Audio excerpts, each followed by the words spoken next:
Regardez bien, n'oubliez pas de vous abonner. Le docteur en chef de chez Pfizer balance toute la vérité sur l'injection. Il faut vraiment que ça se propage à vitesse grand V, pas un seul mot dans les médias. Il évoque à l'intérieur de cette vidéo les femmes qui ont été vaccinées et qui ont perdu leur bébé. Les tests qui n'ont pas été faits, ça y est, c'est avoué. On n'a pas arrêté de le dire, on a balancé les contrats Pfizer, on n'a pas arrêté de faire des vidéos. Et bien là, c'est le docteur en chef de chez Pfizer qui balance tout. Les morts à cause de la piqûre, les cancers à cause de la piqûre, tout est là. Il suffit juste de faire exploser la vérité. Je compte sur vous pour mettre un petit like et un petit partage. Dr Sterz, vous avez travaillé comme toxicologue en chef pour Pfizer Europe. Est-ce exact? Oui, c'est exact. J'étais responsable de toutes les expérimentations animales servant à la sécurité des médicaments. Merci. Mes questions vont porter sur le vaccin Comirnaty de Pfizer-BioNTech. Vous vous êtes penché intensément sur l'homologation de ce vaccin, ainsi que sur les dossiers, n'est-ce pas? Oui, c'est exact. La carcinogénicité de ce vaccin a-t-elle été vérifiée avant son homologation? Non, le risque cancérogène n'a pas été étudié par manque de temps. Je trouve d'ailleurs cela très préoccupant et regrettable qu'aucune étude alternative n'ait été menée.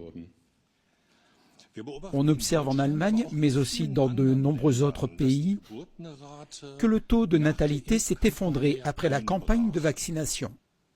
Vous faites allusion aux études concernant la reproduction.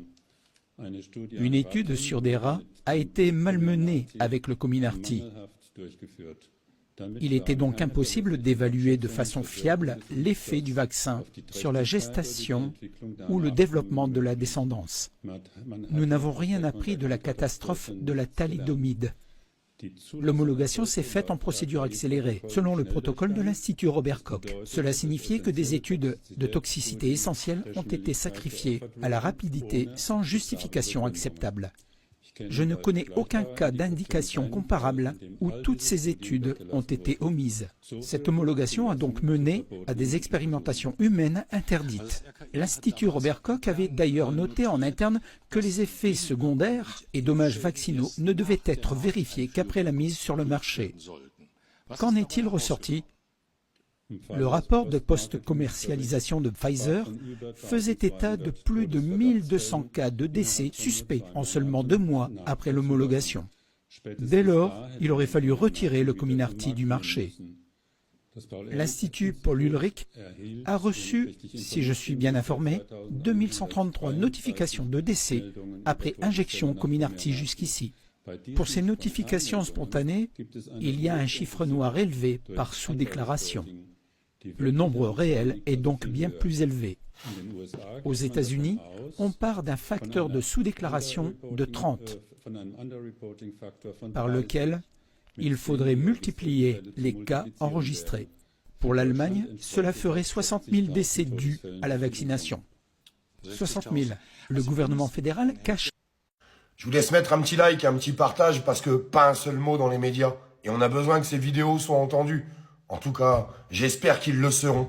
Oubliez jamais, c'est qu'ils ont pourri la vie de tout le monde et aussi la vie de nos enfants pour qu'ils se fassent piquer. Pour qu'ils prennent ce putain de vaccin. Alors qu'ils risquaient rien, ils finissaient pas aux urgences, il n'y avait pas d'état grave sur les enfants. Tous ces mensonges-là qui sont en train de sortir, il faut une commission d'enquête.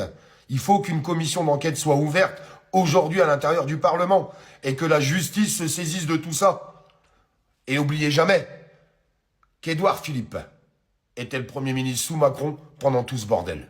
Et il y en a qui votent encore pour lui. Vous avez pas honte?